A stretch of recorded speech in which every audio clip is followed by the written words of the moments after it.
Thank you very much, everyone, for joining us for this week's County Media Briefing. My name is Rich Madalino. I'm the Chief Administrative Officer of the Montgomery County Government.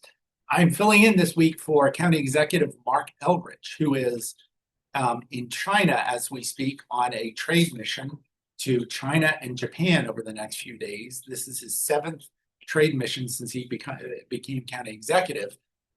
I know the county executive often talks about the importance of bringing foreign businesses here and enticing them to Montgomery County is a wonderful place to have a U.S.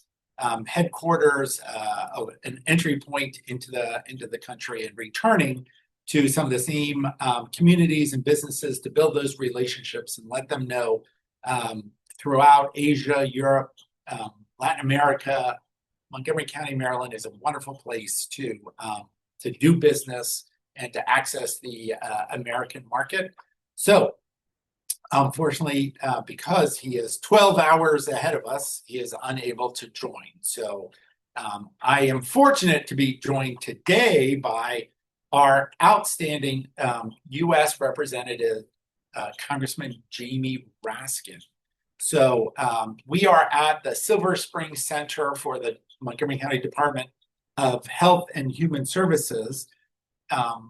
Jamie is here today, Representative Raskin is here today to talk a little bit about the impact of the various cuts that are scheduled to take place to tax credits that impact people's ability to afford health care through the health benefit exchanges.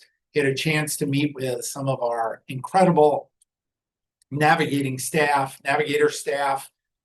to learn a little bit about what they're seeing and the questions that are being asked, and to highlight what is happening in Montgomery County because of this work, and how many people might lose coverage in Montgomery County, in the state, and around the country if these tax credits are not extended.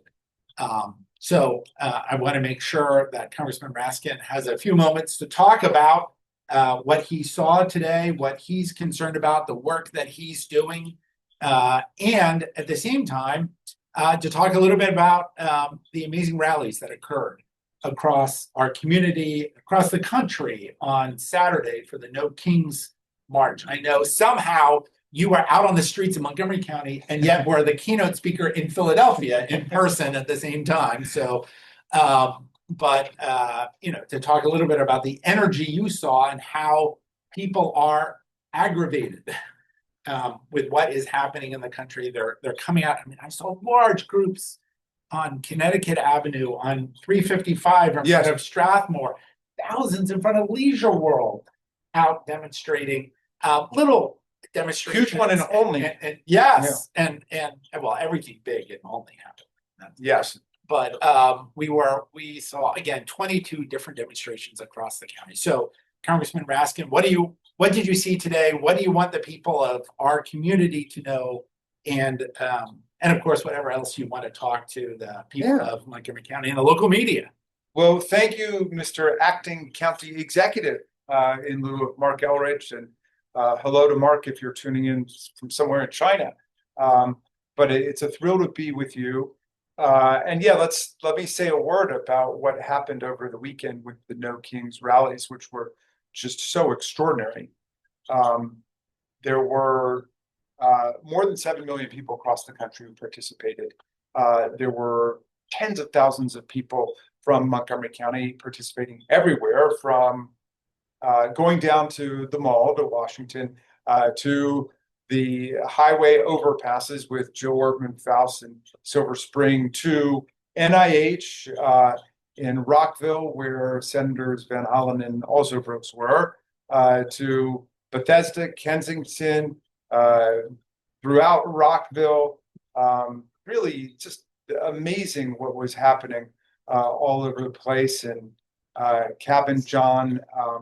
And that the story of this really was the people who came out, and it was such a manifestation of positive popular emotion and patriotism to defend our country.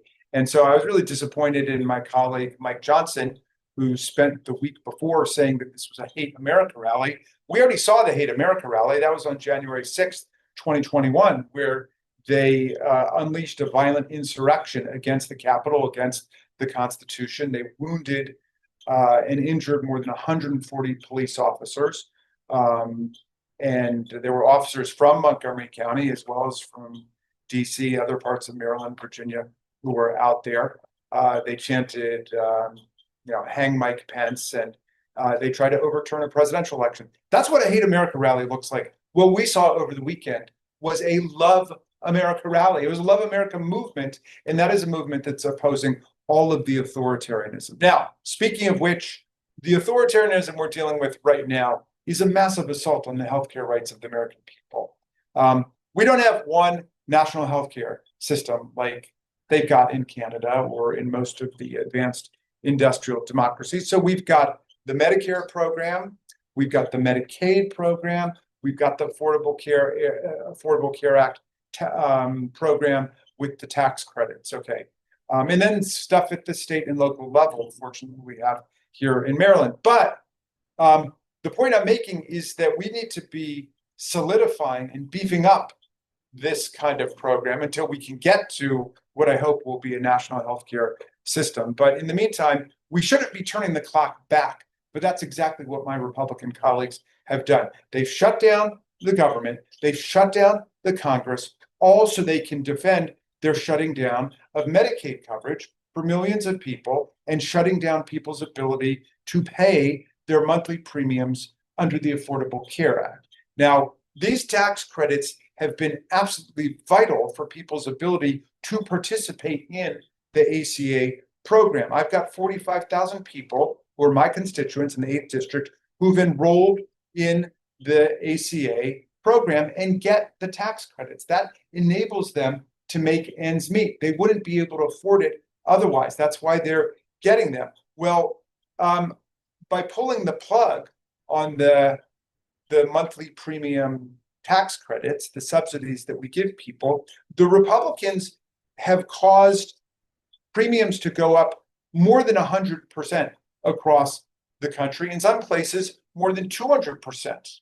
In some places, it's tripled how much people have to pay. In Maryland, it's going up 40% just because the state has moved in to try to repair the damage by filling in. And not even for everybody, but for the people who need it the most, the state is able to move in. But still, the tax premiums that people are seeing, the insurance premiums are going up by thousands of dollars. And so that's why it's an emergency. So you created this tour for me, which I very much appreciate. And we got to meet with people who are on the front lines of this crisis here, like Dr. Ashford, who's the Chief of Public Health Services, Vinnie DeMarco, who's a longtime healthcare champion, came. A bunch of my constituents came to talk about how pulling the plug on the ACA tax credits is going to affect them. But what we need to do is to get my Republican colleagues to come back to Washington to end this paid vacation they've been giving themselves. And I call it that because they're not having town hall meetings. If they were, they would know the anger and the upset and the anxiety that's out there about all of this. So they're not having town hall meetings. They're not in Washington working. I don't know where they are, but they should call off the vacation, come on back to Washington. Let's reopen the Congress. Let's reopen the government, and let's stabilize the situation so we can continue the healthcare coverage that we've got under the ACA tax credit program. And with Medicaid, I mean, the Medicaid thing is unbelievable. They did a $1 trillion cut to Medicaid and Medicare in the country at the same time that they passed a $1 trillion tax break for billionaires and the wealthiest people in the country. And America is waking up to what a moral assault this is on the underpinnings of our society. So I appreciate your putting together this very fine group of doctors and public health specialists. And I appreciate all my constituents who came out to participate in this, because we were able to show how dramatically it's going to affect even Montgomery County, where the county has done so much to invest in public health infrastructure, and where we have the benefit of the state trying to help out. But it's going to be devastating here, and it is going to be extra devastating in the red states around the country, which have not made the same kinds of investments that we have, Rich. So one of the people who we heard from during the briefing was Vinny DeMarco. Vinny DeMarco, for people who don't know, Vinny is a healthcare hero in the state of Maryland. Long led the efforts to expand access to healthcare through Maryland Healthcare for All. So, and Vinny brought up something that he talked about with the former Speaker of the Maryland House of Delegates, Michael Bush, someone we both have the honor to work with. And Speaker Bush said, you know, uninsured people are a hidden healthcare tax on everybody else. Everybody else. Yeah. And, you know, I don't know if you want to take a moment to talk about how, you know, these cuts to Medicaid, these cuts to the tax credits that help people get on the Affordable Care Act, that's just going to leave more of your constituents, our residents, our fellow Americans, without health insurance. It's not suddenly going to make them healthy. That's right. They're going to still have to turn somewhere for health care, and we are all going to pay for it. And I remember early on, the Secretary of the Maryland Department of Health under prior Republican Governor Bob Ehrlich, who said, when cutting health care in Maryland, well, the hidden healthcare tax will flow through to premiums. And we like that because people hate insurance companies more than they hate the government. I mean, it's all a shell game. You're going to pay for it one way or another.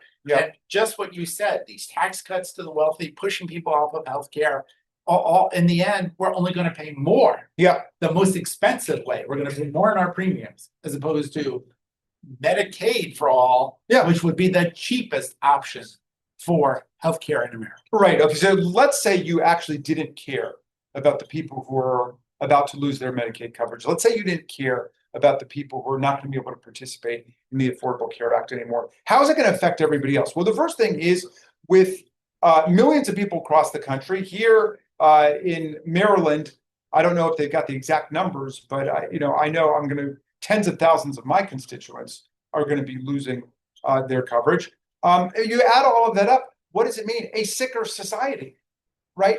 Even if you don't care about those people, whoever you imagine those people to be, what it means is there's going to be a lot more disease, a lot more sickness. We saw during COVID-19 that my health status is connected to your health status. So that's number one. Number two is if you ever go to an emergency room, do you want the emergency room clogged up with people who've not been able to see a primary care doctor because they don't have coverage anymore? But then your point is so correct, Rich, which is that everybody's health insurance premiums are going to go up to pay for the people who are showing up in the emergency rooms with some kind of healthcare crisis too late. And it's going to be a lot more expensive.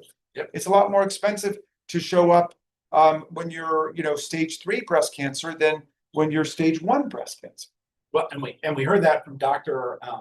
Peralta, the head of the Casa Rubin Foundation, a clinic here in Montgomery County, where she told a story of one of her patients, Mary, who, because of lack of insurance, because of lack of the ability to get care several years ago, died at the age of 38 from breast cancer. With 3 kids. With 3 kids, but from a condition, if she'd been able to get to the doctor, and gotten the care, she could be alive today. Right. And that's the point that I know you made. And this woman had been privately employed before, so she had health insurance through her job. She lost her job, and then suddenly she was without health insurance. Now, either we can make it affordable for people to purchase their own through the ACA, Obamacare, or we make it unaffordable. And the Republicans just want to make it unaffordable, and they're going to drive all of these people off of health insurance with these terribly detrimental effects across the whole society and economy.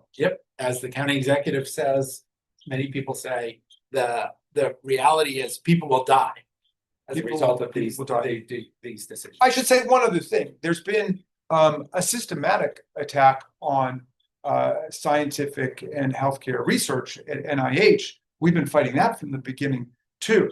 And don't forget about the role of RFK Jr. here, because they are also trying to dramatically limit the vaccinations that children get and the availability of vaccinations in different programs throughout the country. So we're going to have more outbreaks of disease, like the measles outbreak, which is taking place in Texas right now, and less ability to combat it because they're throwing millions of people off of their healthcare.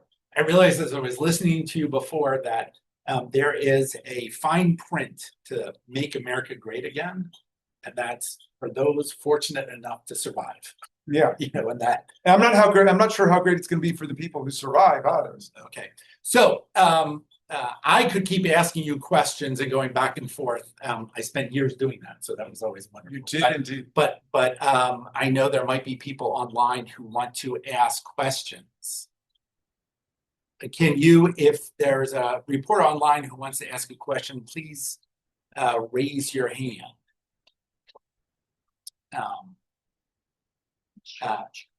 Ms. Jacoby and Sholey. So I know we sat at this very building and you tried to explain your first name to me, and I'm horrible that I can't remember how to properly say it. So. It's okay. It's Chaley, Jacoby. And Chaley. Congressman. Hello, Ms. Jacoby. I wanted to ask you a question about something that came up at a council meeting last week or the week before. It was a briefing on sort of the effects of the Big Beautiful Bill on various sectors in Montgomery County, one of which was the nonprofit sector. And they cited some data that they attributed to your office about the number of grants and other contracts that had been revoked from Montgomery County businesses and nonprofits. And I was just wondering if you had any more information about like the kinds of nonprofits or businesses that are being most affected by the cuts or anything like that. Well, I'm here with some of my staff, and I'd love to see if they know specifically what you're referring to, and if we've got some numbers on that. But let me just speak just holistically about the situation. We haven't even mentioned the assault on the nutrition programs, the SNAP program. So somewhere around 40 million Americans are going to lose their access to benefits, to nutritional benefits under SNAP. That places extraordinary new pressures and burdens on the soup kitchens and Meals on Wheels and all of those programs, at the same time that the Republicans in Congress have been trying to pull the plug on funding for those programs and have dramatically reduced funding for those programs. So I'm not sure if you were referring to the food and nutrition ones. Obviously, the same situation of tremendous stress in the housing programs across the country, with the big cuts that have come to HUD and Section 8 and the other housing programs. But I'll see if we can pull up specific numbers that you may have been referring to. But I can guarantee you, just from the people I've been interacting with, very hard times in the not-for-profit sector, and we need to all step forward to support them as much as we can. And this is what makes me so proud of Montgomery County, that people are not just throwing up their hands at this point and lamenting how terrible this is. People are investing in the community and in the infrastructure we've got for public health, for housing, for food, and for nutrition for everybody. So, Chaley, in your question, you pointed out so many mistakes that I made. First, not being able to remember your name, to properly pronounce it, even though I know you're with the Montgomery Banner, the Banner in Montgomery. No. Oh my God, she's with Bethesda today. Oh my, I have just dug an even bigger hole for myself. This is the press you're dealing with. So can someone just, why doesn't the internet cut out right now? So, but so Chaley, I did not say at the beginning that after Congressman Raskin leaves, we have some of our regulars on the press briefing with Dr. Keisha Davis, Dr. Earl Stoddard. So we can definitely get the answer to your question when they pop on. after Congressman Raskin is done, because certainly Dr. Stoddard was over at the council for that briefing. Sure. Yeah. It was a follow-up question that I think one of the council members had asked, and I wasn't sure if they had gotten any more clarification on it. So I see people furiously texting off camera to try to get you answers, or to try to get me fired. I don't know what's going on. To apologize to your editor about not getting your publication correct. I do know you used to work for the Frederick News Post. I did. That is true. Right. Okay. I got something. I remembered something. So, all right. Next up, the dean of Montgomery County Journalism, Kate Ryan. Hello, Kate. Sorry, working to unmute there. The dean, that's another way of saying old. Thank you very much. And I actually will, to use the Hill parlance, yield my time, because I'm after the same information that Shaylee was mentioning about SNAP benefits. I believe it was the council president who mentioned that at the end of the month, we have enough to get us through the end of the month. Very curious as to how we'll manage. So I will ask that question when you get, as you said, the regulars. Thank you. Good to see you, Congressman. Thank you, Kate. So we did talk a little bit about that issue during the tour, as we were talking to some of the HHS staff about how, because of the shutdown, because the extended vacation that Speaker Johnson has put you all on, that SNAP benefits were funded through October, but they need that appropriation to make sure there's the money available for everyone's November benefits. That's right. And I know we're very concerned as a community.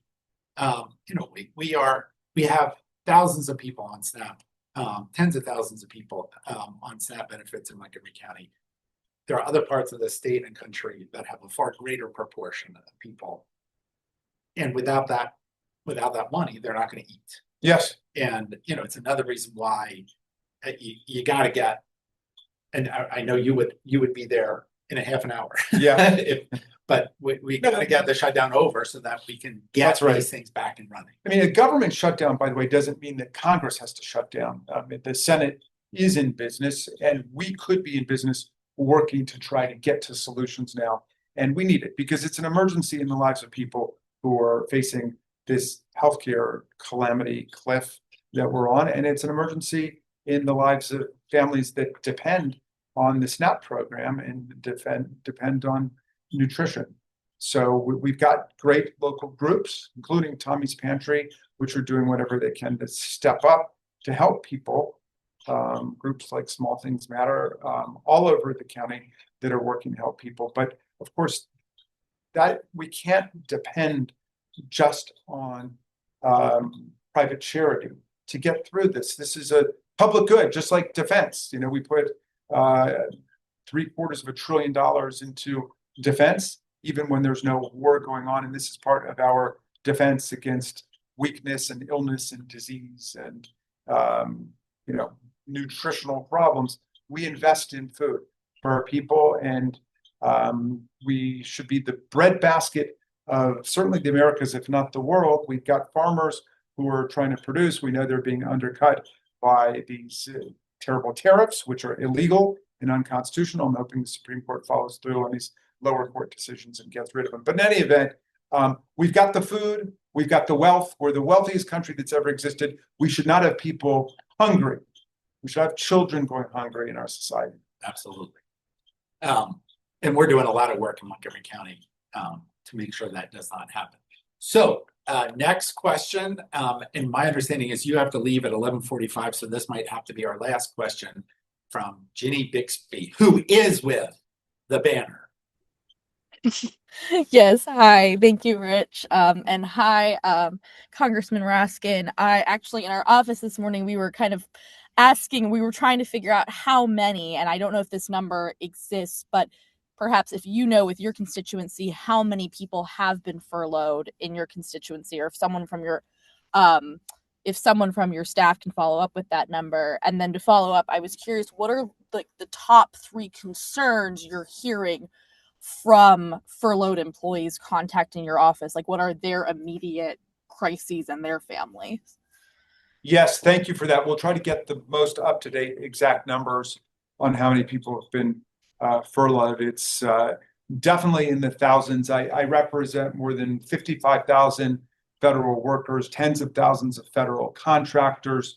And this war on the federal workforce has been taking place not just since the shutdown, it's been taking place since January, when DOGE began to do its dirty work and tried to empty out the offices at AID, the Agency for International Development, has been attacking the workforce at NIH, at the Food and Drug Administration, the Consumer Financial Protection Bureau, you name it. And these are all constituents of mine. So for those people who've been furloughed during the government shutdown, during the last Trump shutdown, we passed a statute, and I was involved in working on this, to say that after the shutdown is over, furloughed workers will be paid for any time that they were put out of work. And similarly, people who continue to work without pay would be paid back fully. Now, President Trump has created some confusion about that, saying, well, we'll pay back some of them and not others, as if that's some kind of partisan principle. That is not consistent with the statute, and we're going to fight to see that everybody gets paid back. If anybody shouldn't be paid back, it should be Speaker Johnson and the House Republicans, who are AWOL right now. They are not having town hall meetings in their districts, so they're not hearing from people. I don't think they're willing to face their constituents at this point, but somehow they just shut down the House of Representatives. And I've been at work all week. I was there yesterday with my colleague Adelita Grijalva, and I took her to the floor and tried to get her sworn in and to get a date certain set for her swearing in, but they gavelled us out before they would respond or recognize us. So it's tough times, but we're demanding that they come back, reopen the government, protect everybody's health care, and let's release the Epstein file while we're at it. And we should rehire the federal workers who've been illegally sacked during the shutdown. A shutdown does not confer any new authority on the government to fire anybody. In fact, they have less authority now because you've got to pay severance pay to people who are being sacked, and yet there was no appropriation for that. So we think that it's completely illegal to be doing it. In any event, we'd like to make that part of the negotiations to restore the jobs of the federal workers who were fired illegally during the shutdown. Gotcha. So, Thank you so much. Oh, sorry. We opened, Montgomery County opened what we believe is the first and still only in the nation job center for former federal employees in your district. At that event, the state representative from the Maryland Department of Labor said that there were 56,000 Montgomery County residents had been furloughed. Now, obviously, there were more people in Montgomery County than just in your district, but that was the number that they provided last week. Was 56,000 people. And thank you again for highlighting, really the war on health that is occurring right now. Just, there are the dramatic draconian cuts to Medicaid and how that's going to flow to the working poor and to elderly people who will be kicked out of nursing homes. There's there's now this effort to make health insurance premiums through the Affordable Care Act and the healthcare exchanges unaffordable. And then, as you brought up, and as we've seen every day in the lives of people in Montgomery County, the war on the Food and Drug Administration, the National Institutes of Health, the vaccines, as you were talking about, Secretary Kennedy's approach to vaccines. I mean, it is so sad how they are trying to make so many Americans less healthy. And they want to replace Yes. the best scientists in the world and the best healthcare in the world with online propaganda and disinformation and conspiracy theories.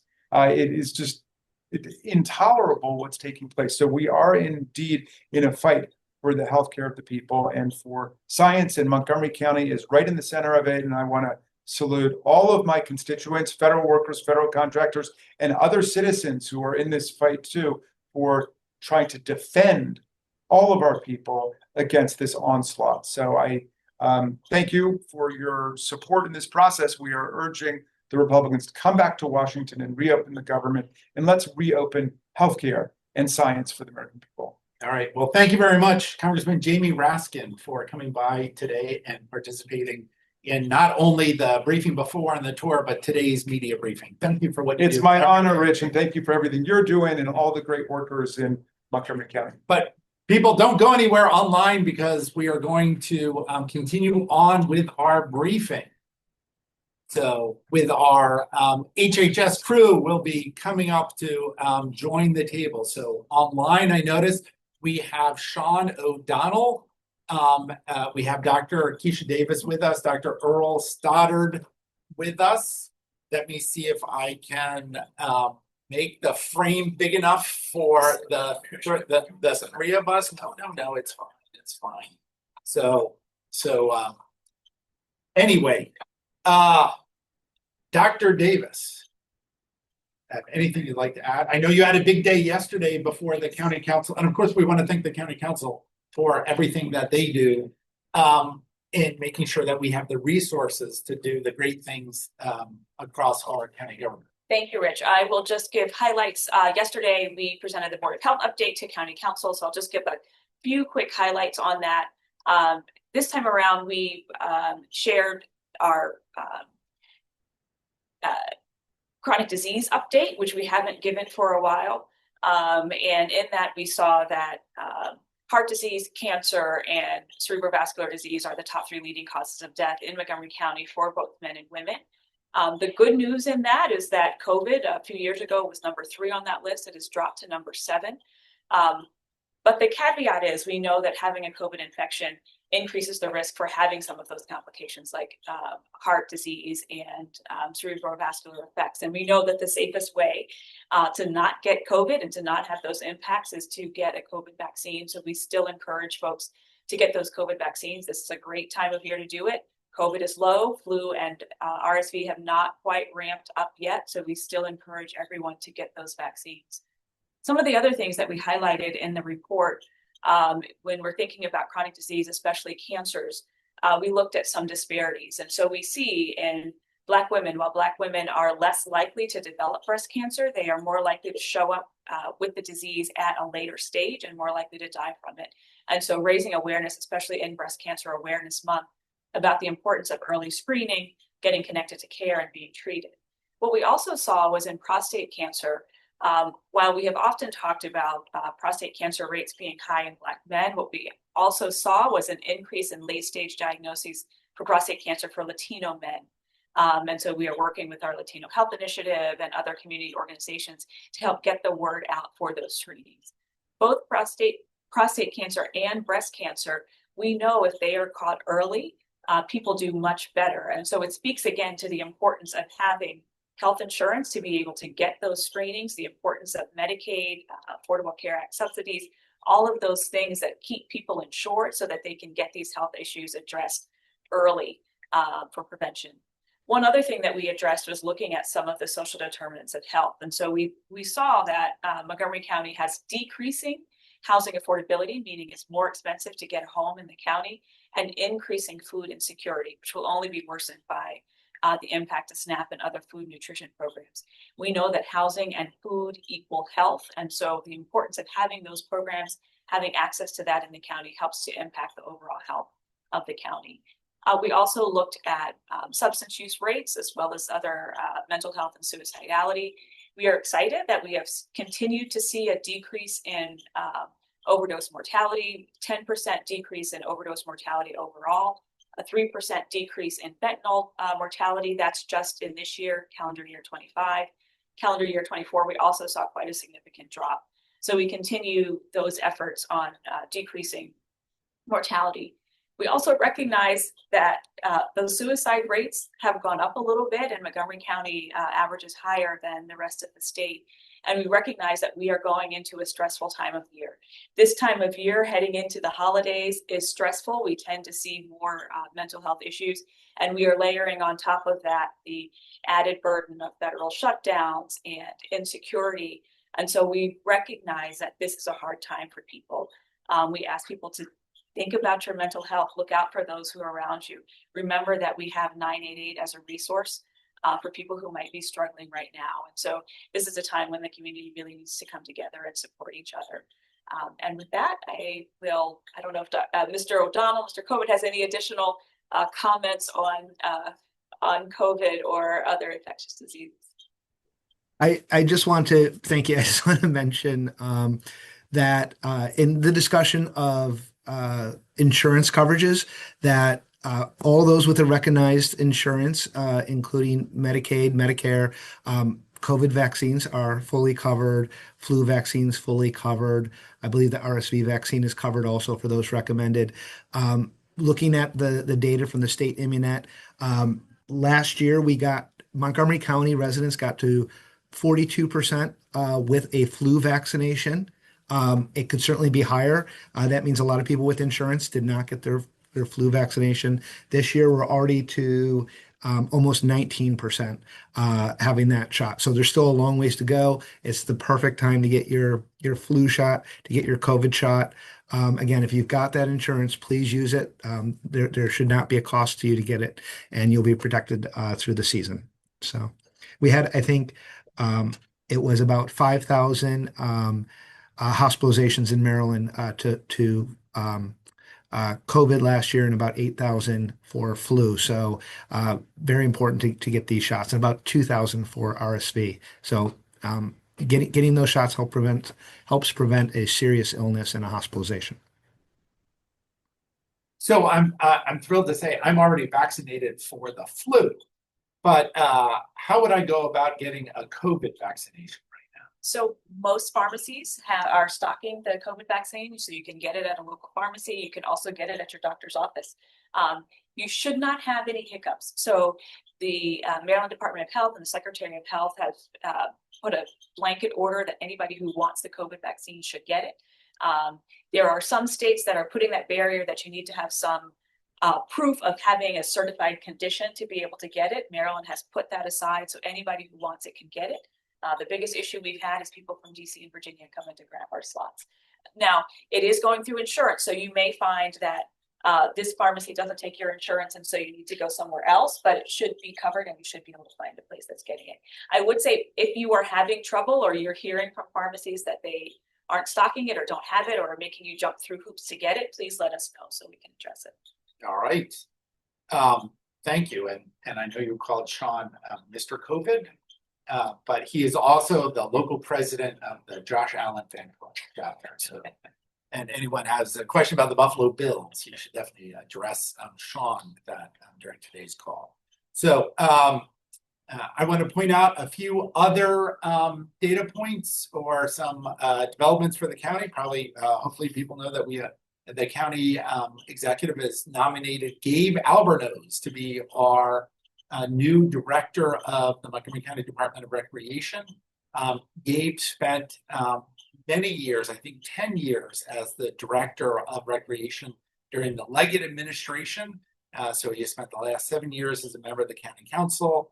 You know, the county executive was so impressed with his range of knowledge, not just with his prior experience with recreation, his work before with dealing with the needs of young people in our community. He has been the chair of the Health and Human Services Committee on the council, on the Education Committee. So he is well steeped in how we provide services to the children and families of our community. And therefore, the county executive was very excited that Gabe was interested in rejoining the executive branch and taking on this leadership role of the department as we seek to grow and entice more people into activities with our Department of Recreation. You know, during the Eldridge administration, we've made our rec centers, other than the aquatic centers, but all the gyms, the services, and access to the healthcare facility, the fitness facilities in our rec centers are all free and continue to be free. So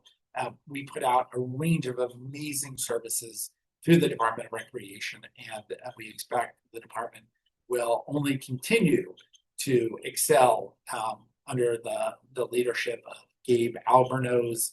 I know you can get information on the County Council website about how the council plans to fill the vacancy for the seat that Councilmember Albernos will be vacating.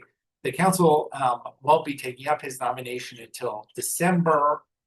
So members of the press, you can look forward to that in early December.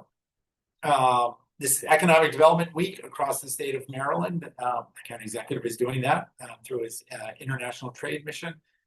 But there are events happening all over Montgomery County and the state of Maryland to highlight the what is happening in economic development in our community.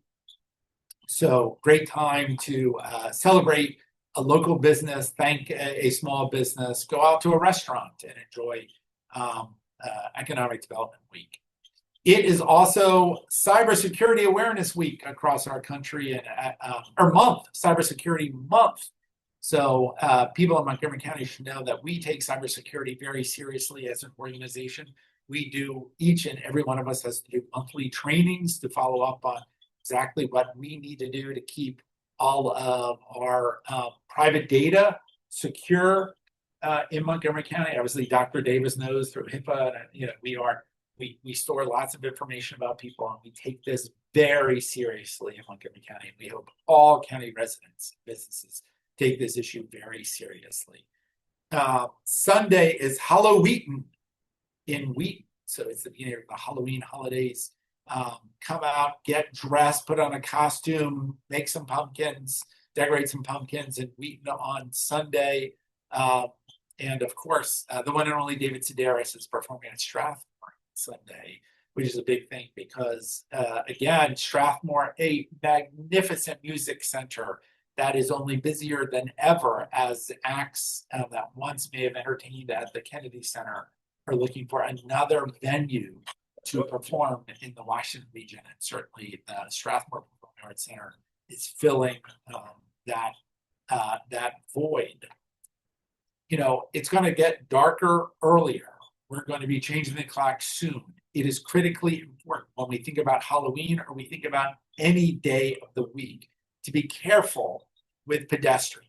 Remember, there are going to be children walking home, people walking home from the bus stop after work in dark, in dusk. Please be aware of pedestrians on the roadway. Please walk safely as a pedestrian. We continue to see too many injuries and even deaths in our county because of interactions between cars, bicyclists, or pedestrians.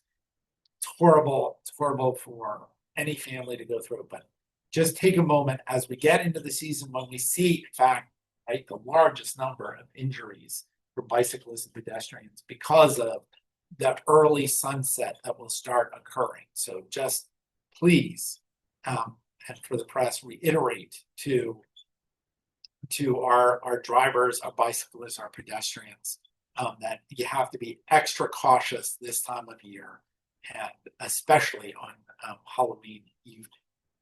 So with that, Dr. Sauter, do you have anything to add? Yeah, I just have a couple of notes. I want to, obviously it's been a tough week for the fire department. We lost a former fire captain, Sean Reagan. He was retired, passed away after a long illness. And then we found out over the weekend that active firefighter Chris Kindle with Fire Station 14 passed away, untimely death as related to a job-related cancer.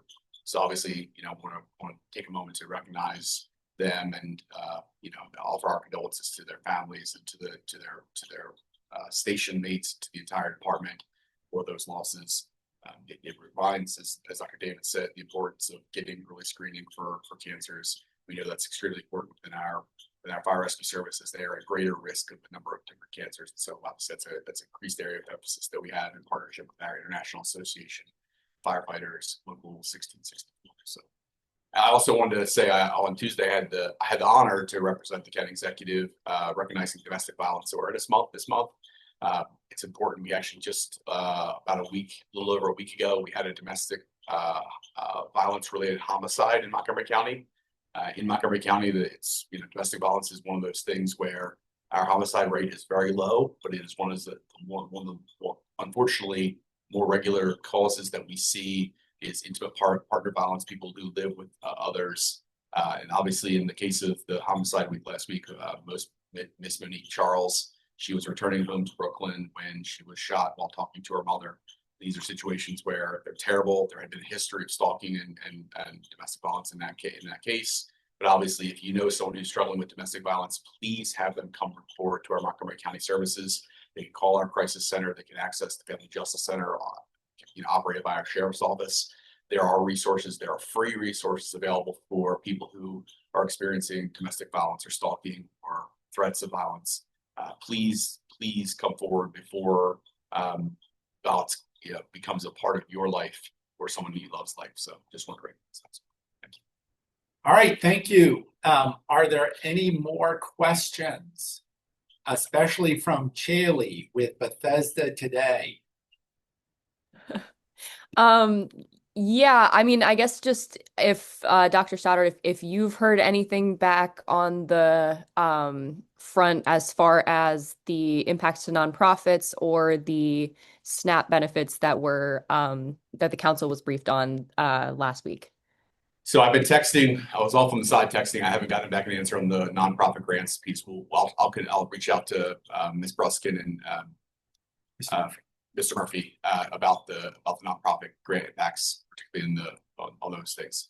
On the food side, I know I actually was having a conversation with Oscar Mentzer, who is the county's human service officer. He was on call this morning.